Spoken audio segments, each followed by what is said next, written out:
So, it's 1 p.m. Good morning, everybody. We'd like to welcome you on the second day of our Congress. I hope you enjoyed yesterday. Did you? Did you like it? Thanks. This is the biggest honor for us. Today I have a big pleasure to introduce our special guest from New York. The guest's name is Beatriz Ramos. Beatriz is a very successful artist from New York who, since she's got lots of experiences with make a hard living of artists in wild environment of New York, she started an organization or project called Dada. And Dada's purpose and mission is to establish platform, or we can say ecosystem, for a parallel economy for artists that help them to survive, to make living, and to exchange values other than on the common art market or system of public fundings or whatever. So they try to create another way how artists can collaborate and communicate with the rest of the world. So what I should mention is that Dada is strongly inspired and influenced by crypto technology, so they try to implement blockchain and cryptocurrencies into the ecosystem. So Beatriz is going to introduce and tell a little bit more about this project. Welcome and thank you for coming. Thank you. Thank you so much for coming. I heard there was a really nice wild party last night, so thank you for being here. So I'm Beatriz. I'm an artist and always been an entrepreneur as well. And we started working with blockchain about 1.5 years ago, and we're basically thinking about ways of how an artist community and a collaborative community can be sustainable. So let me tell you a little bit about me. I'm from Venezuela originally. I got to New York after I graduated. I started working as an artist. I did illustrations for the New York Times. I went to work at MTV Animation, then Disney. Then I worked for Cartoon Network, Nickelodeon, all these companies. And I started my own company about 5 years after that, an animation studio. And I had offices in New York and in South America. We managed a lot of projects. I've directed over 100 commercials for the biggest brands in the world. And I realized at some point that even though that was supposed to be the success for me, it wasn't.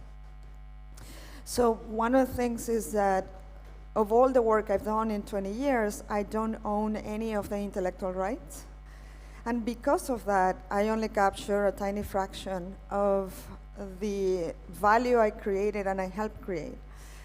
And I also felt after years of working for TV and advertising that I put all my effort, all my talent, all my time in projects that were very creative and beautiful, but that were basically done to indoctrinate children, to manipulate people to buy stuff they don't need, right? So you can justify yourself in many ways because we all do what we need to do, but I got to a point in which I had it. And so I started looking for a different way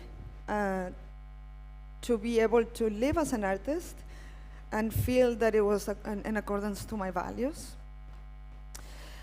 So I started Dada. I founded Dada for about 4 years ago or 5 years ago. It's thinking about how we can redefine how we value making art and how we value art. So Dada is a social network where people speak to each other using only drawings. It's basically a new way of making art, collaborative art, and what we're trying to do now is that we have this ecosystem, we have this incredible community.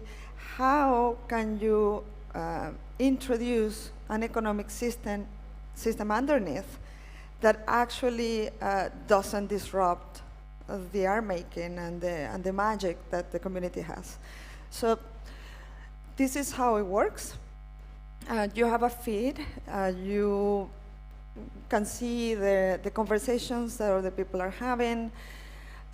You can start your own drawing, and we purposely made very, very simple tools so that people wouldn't feel that they have to do this masterpiece, and people who didn't consider themselves artists could participate without being unintimidated. And this is one of the controversial decisions were made. Like, we didn't give them Photoshop or Procreate. We gave them pen and paper, basically. Or you can reply to a drawing, which is what makes Dada unique. You can add to a conversation. So this is an example. Let's see here. Here, this is an example. Somebody made a simple flower in the US. An artist in Chile replied with an indigenous man, and then magic happened.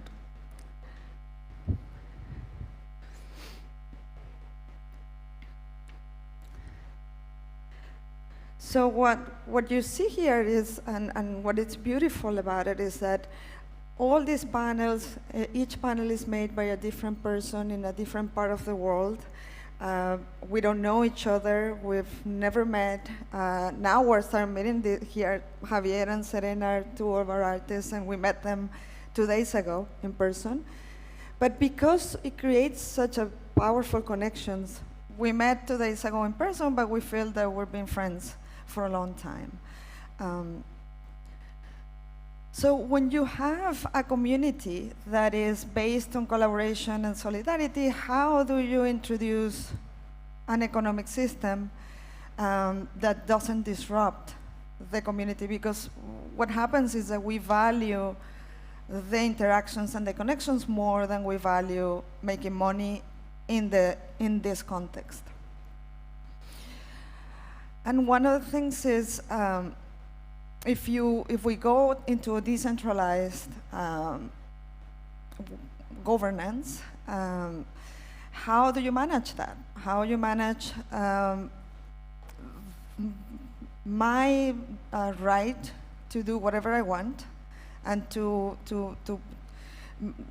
be able to grow as much as I want or I can in my own way, versus the dynamics of the community and the benefits of a community, how you manage both things. Because a lot of the things that we do actually, we're forcing people to do things that maybe, like, some people say, well, I want to do this, and we're forcing to do artists to do it in a way, like the simple tools, but is that decision that actually what makes it work is precisely that limitation.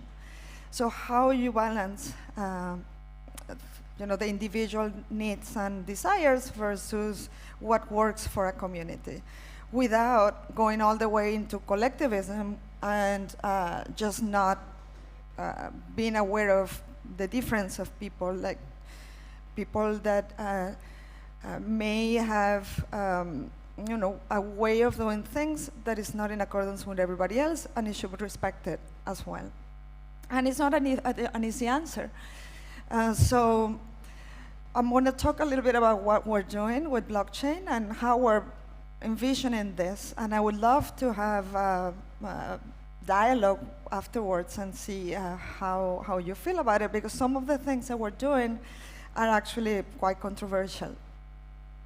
So the first thing is, like, a year and a half ago, I started reading about decentralized applications. I'm a social anarchist, always been.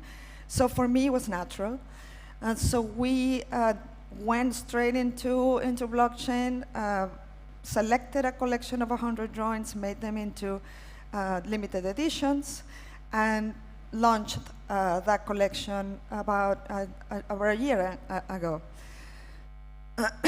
So we wanted to prove, first of all, that people will buy digital art for its intrinsic value. This was before CryptoKitties, so we had no idea if people will understand that digital art could have value, and especially that it was a unique asset. But people did, so we got some people buying a drawing for $1,000 at the time where it was bought. So, okay, so we said, okay, this works. Then CryptoKitties came along a few weeks later, and the whole ecosystem expanded. Everybody familiar with CryptoKitties, I imagine? Yeah. So one of the things that we saw when that happened was when, first of all, they proved that there was a market and for crypto collectibles and for digital art. But it was also clear that all of the problems that we see in the art market that we're trying to figure out how to solve were also present. The speculation, the commodification, the all about money. Like if you read the articles that came out at that time, it was all about this kitty that was sold for $100,000 and things like that. So we decided, even though we were very early into the ecosystem and we rode that wave, we decided not to launch any collection anymore and not to sell anything anymore, because we felt like if one of the artists in the community sells a drawing for $100,000 and everybody else doesn't sell anything, how does that feel? How do we manage that kind of success when you're talking about collaborative work? So, what? Yeah. So, so one of the things that we're thinking is blockchain technology does three things for art that are very obvious. One is the provenance, because it's immutable ledger. It does offer IP protection, proof of ownership. That's extremely important. It also allows us to create digital scarcity. I think, yeah, digital scarcity, which it's also unprecedented. Now we can actually have a unique digital asset that if I transfer to you, you have it and I don't. That's a very hard concept for regular people in the art ecosystem to understand, but it's revolutionary, right? And we can also guarantee royalties on the secondary sales through the smart contracts that verify and track every transaction. Also unprecedented, that never happened before. So those three things are huge, but to me, they're just the first step. So we have a bunch of platforms in the art and blockchain space who are all trying really hard to help artists to change things, to give more control to artists, and great people doing it. But I feel that if we don't think, if we don't put more thought on it, if we don't think really hard, we're just going to end up with the same dynamics in a decentralized place. So for instance, decentralizing curators. Maybe they're not going to be 4 curators that are designing everything. You're going to have just a bunch of people who are going to be curators, but at the end, they're going to be influencers, they're going to be test makers, they're going to be the ones deciding who is worth it and who's not. Same thing with speculation. So What we are doing, we already done. We have now the largest art community on Ethereum. We have the largest collection of rare digital art, probably rare digital art of the blockchain, over 100,000 artworks. And we're thinking, how can we launch this marketplace in a way that is according to our values? So all the 100,000 drawings are tokenized and registered in Ethereum. We can offer certificates of authenticity, encrypted signatures of the artist, everything. But the real question is how the economic dynamics are going to be like.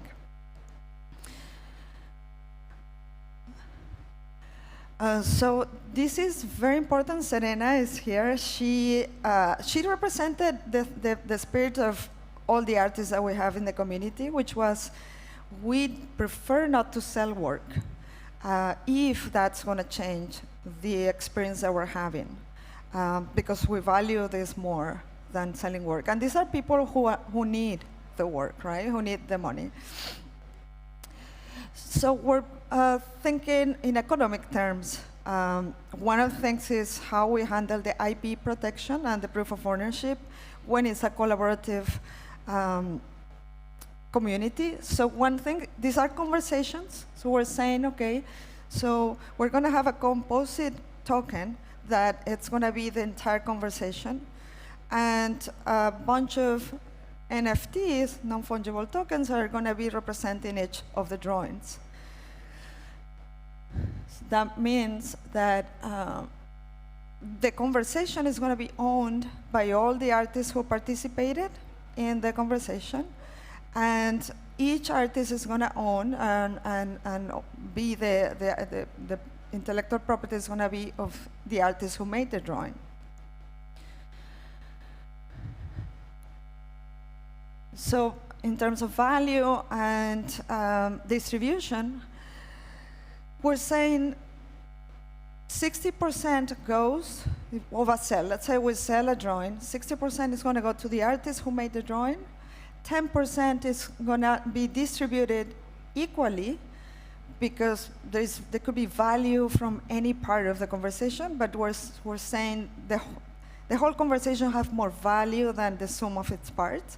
So it's going to be distributed equally between all the drawings of that conversation. And then 30% is going to go to a fund for the entire community. So it's going to look something like this. And on the secondary market, then we introduce the owner of the drawing and give royalties to the artist, to the fund, and also to the distributed within the contributors of the community, which now includes the owners. So you may have a conversation of 10 drawings, 10 artists, and 10 different owners. You distribute it between 20 people. Market dynamics. When I talk about speculation, which is one of the natural things on any marketplace, and it's big in the crypto collectible space and in the art world, we're really thinking of how, if you just put a price tag on every drawing, price is not necessarily value. And so if you just put auctions, like people bidding, then you create more speculation. So how can you do it? And we're thinking that we can do it with something called the second price auction. And it's basically a really interesting mechanics in which you have 3 people, let's say, bidding for drawing 120, 115, 140. The person who's bidding the highest is going to get it, but it's going to pay the second price. It's not going to pay 40, he's going to pay, or she's going to pay 20. And so what this does is that it's not about outbidding the other person or the thrill of bidding. It's really more about really thinking what's the value for you, because value is subjective, and especially when you're talking about art. So if we can get people to think about value, then we're not talking about price, and we're diffusing speculation. And ideally, we'll have a fair allocation of value, because this will mean that the person who values it more gets it, right? The currency system, been really thinking hard about our monetary system. We know that what doesn't work is very flawed. So what are the ways that we can create new monetary systems? We get a lot like, why do you need to issue a token? Why do you need a cryptocurrency? If you can just, right now, we can sell our drawings with ETH with no problem, and we could even do it with US dollars.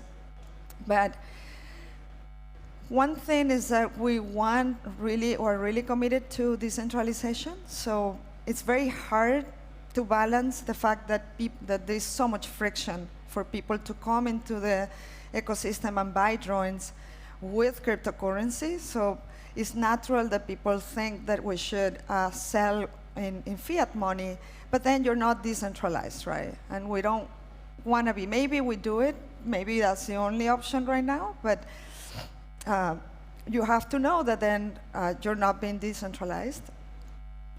And if we do it with ETH, then we don't have the leverage to really change things and experiment with different dynamics. So what we're thinking is the functions of money are three. It serves as a unit of account. And I give you an example because I'm from Venezuela and I just came from there.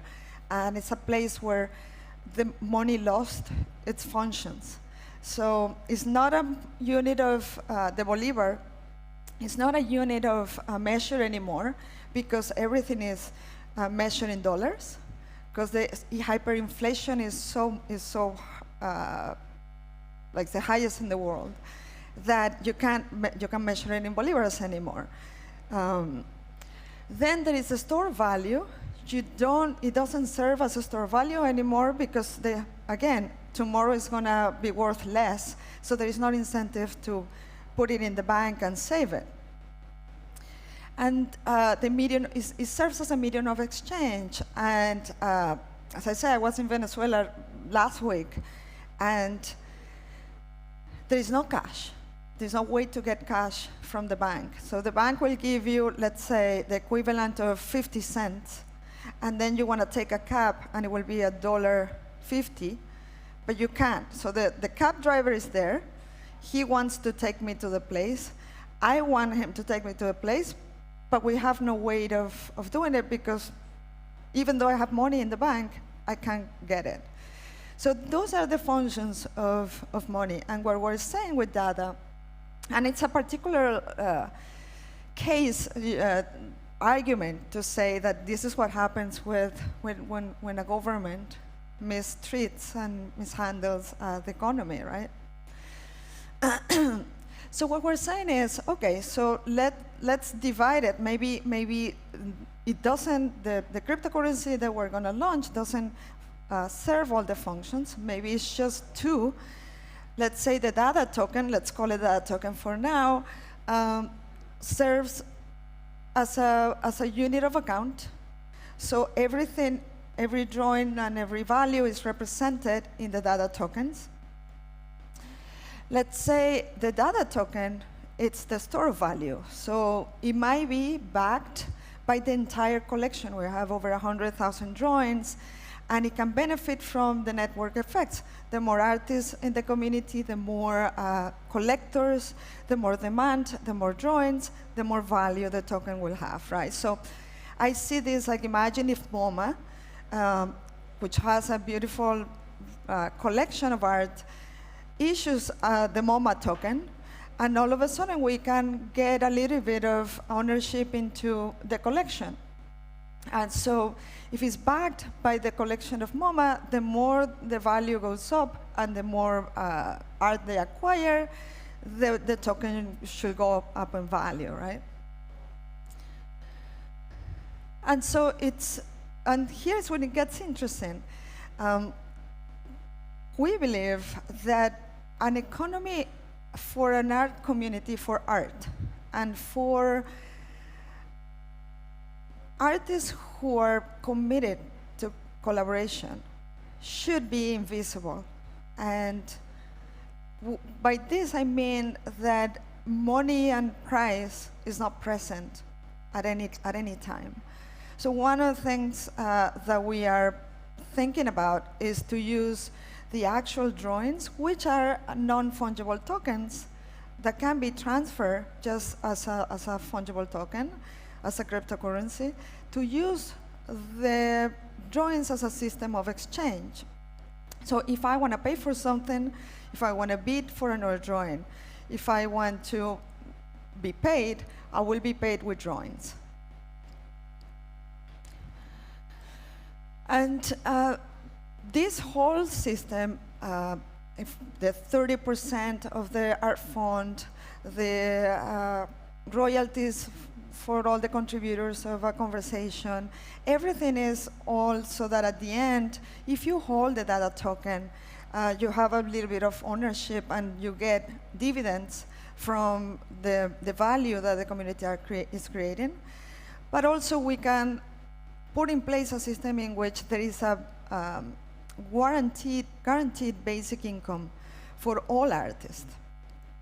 Now, how do you do that? Like, there's so many, a lot of talk about universal basic income, and it's many different applications, and it's quite controversial. Depends of your views. Because I'm a social anarchist, to me, it has to be especially fair. You have to be fair. So what we are thinking, and this is controversial because we're used to artists to feel that we are very special, that we do things that other people can't. But what we're thinking is that 30% that is going to go, that's going to be distributed to the artists as a basic income, assuming that we have in place all the necessary mechanics so that everybody's giving value. We're not talking about the ones gaming the system or just doing doodles. We're talking about everybody putting value and effort into the system, regardless of their talent, regardless of the output, regardless of whether their work is more commercial or more liked by most people or not. It's going to be rewarded by effort, basically by time put on into the platform or into their work.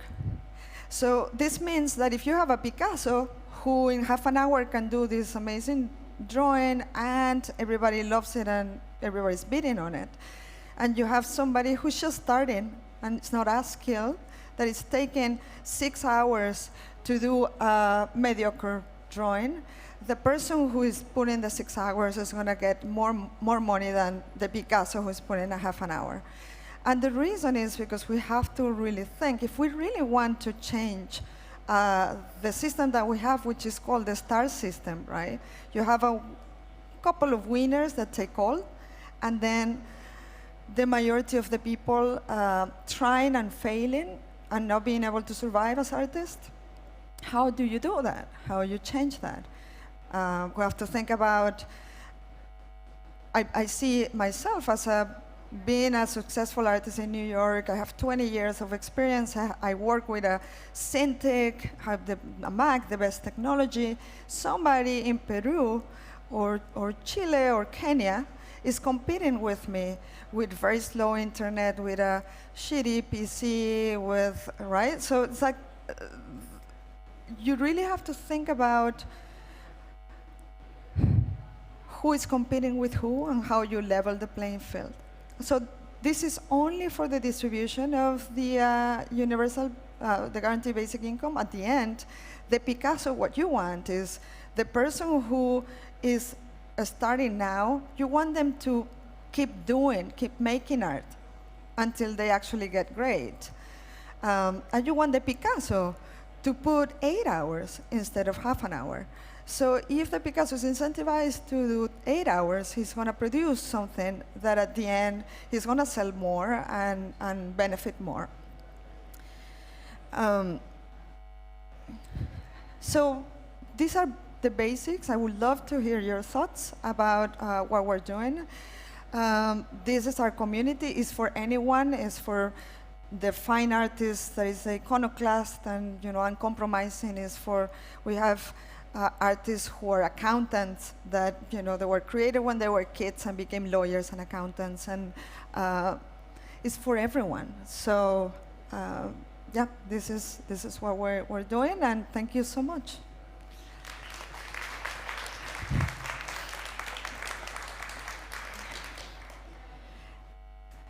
And it takes some questions. Yes, thank you very much. If I can, I would like to ask first. Yeah, sure. I got a question. What is the concept of IP protection you mentioned in the lecture? Or do you base it on US law, or do you create your own IP rules that you somehow apply or enforce? Yeah, so again, we're seeing this as completely alternative to everything that we have. We have a lot of problems with copyrights, for instance, right? So it's not based on the law. I think we should experiment to come up with new ways of regulating this, particularly because it's a collaborative community. We have to think about free use. Anyone should be able to use, remix, any content, but we are gonna always be protected in our attribution. And if money is made, we'll get a cut of that. So one of the things that I think is interesting with the non-fungible tokens, I think it's probably gonna unlock a whole new ways of co-creating and collaboration, because I don't know if you. To go back to the example of CryptoKitties, when CryptoKitties launched, you could buy a digital cat, but then Kitty Hats, which is a whole complete different project, made hats for the kitties, right? So all of a sudden you can now buy a hat for your kitty, and then the image that you see is the kitty with the hat, but these are two different tokens. And then they came to us and they said, well, the kitties can buy art. And so now the kitties can buy Dada art as well. So you have a kitty with a hat, with a piece of art from 3 different projects, 3 different tokens. Because it's permissionless, right? So it gives a lot of possibilities here, because now we can have our collaborative conversations, and we can have now animators animate on top of it, musicians putting music.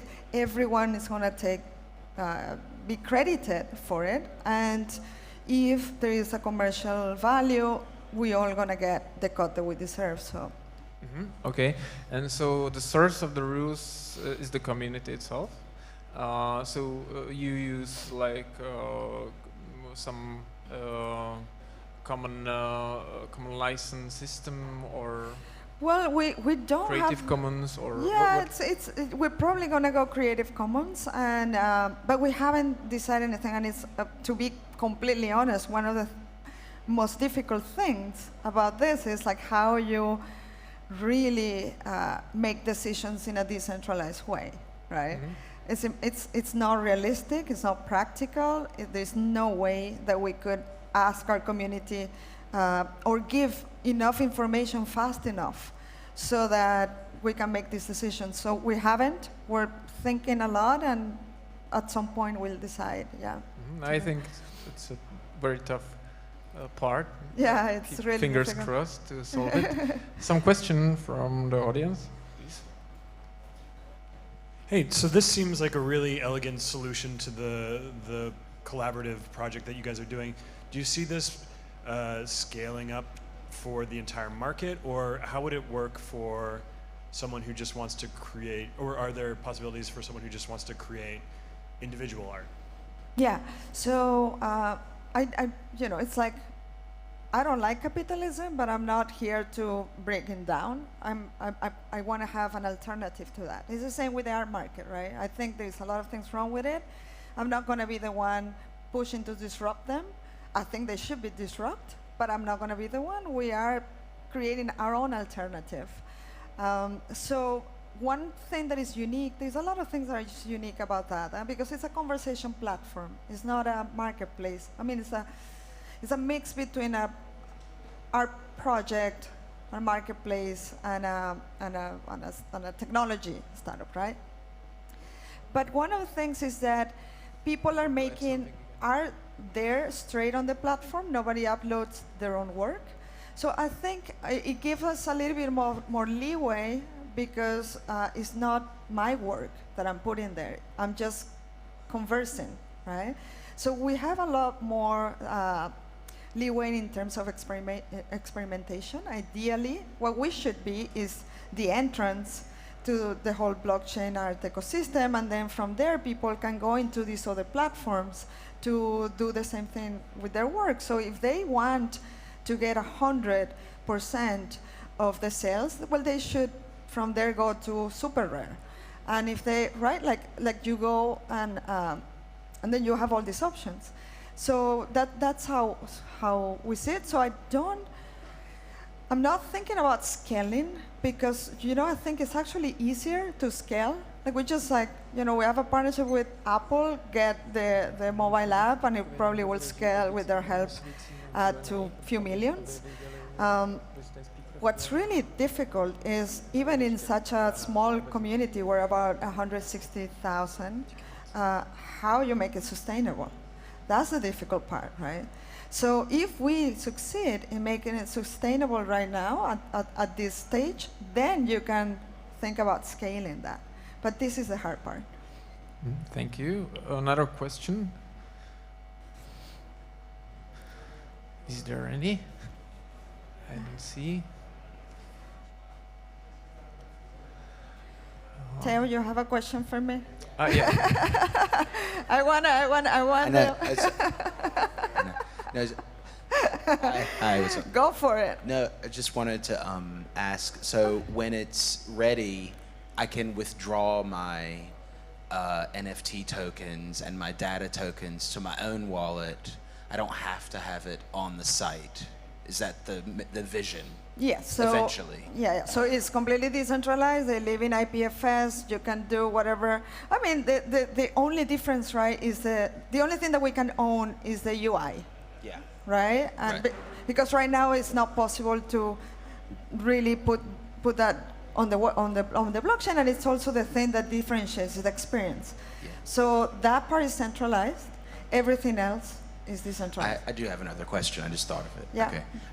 So the model, I think I took a picture, but I can't find it. But it's okay. With the where you give the royalties and the split up to the community fund and all that stuff. Mm-hmm. While that's the thought behind it is great. It's just that, if I'm selling it, I'm getting feedback here. If I'm selling it, then I would just raise the price more to pay for it. So if it, you know what I mean? Like, if it costs 100 normally, but now I only get 60% of that, then I just make it 140. You see what I mean? Like, yeah. So it's like it inflates. Yeah. That it just inflates it.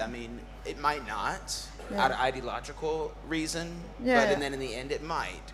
I don't know. It's an interesting discussion. I don't know the solution either. Yeah, no, I think you're right, and that's why we're not actually putting a price tag. The artist is not deciding the price, but we don't think that the market should decide the price as a market either, or the value rather, because price is a different thing. So if we do the second auction, the second price auction, that means that the artist is not putting the price, so there's no, and it also means that whoever is buying it for the value that has for them. So hopefully, I don't know, it may not work, but I think it's at least a concrete way of doing it in a way that could work. Yeah. Mm-hmm. Thank you. Is there somebody? Any other? Please raise your hands. Yeah. What about the collector? Is it only individuals or also institutions like museum? And what about tokenization for the collector themselves, depending of the usage of the drawing? Yeah, great question. Well, we don't think about institutions and things like that. I don't think MoMA should give us credibility. Not that they will buy anything, right? But if they would, I don't think they should give us credibility or we shouldn't think about institutions as a way of getting credibility. So we're thinking actually about the regular. If a museum wants to buy Dada art, I'm a co-founder with Bea. If a museum wants to buy a collection, why not? Sure, Right? and I think this belongs actually like to the new museum. It's new media, new art, but I just don't think that they should give us credibility, right? They shouldn't be the center of credibility anymore. And what we're doing is to making art and experiencing art more accessible to anyone, right? So no, if we're gonna go after someone, it's going to be regular people, not even your usual collector, but people, and also in a different way of collecting. Like, is it about the price and the investment, or is it about the experience, connecting with the artist, engaging in the creative process yourself? So your second question was about what happens with the token. Well, yeah, so if a conversation that is owned by 6 different collectors and a bunch of artists gets sold for $1 million, then the collectors are gaining from there. But if it's not sold, it's licensed many times, well, the proceeds are going to be distributed also to the owners because they are advocates, right, of the art as well. I think we have time for 1 or 2 last questions.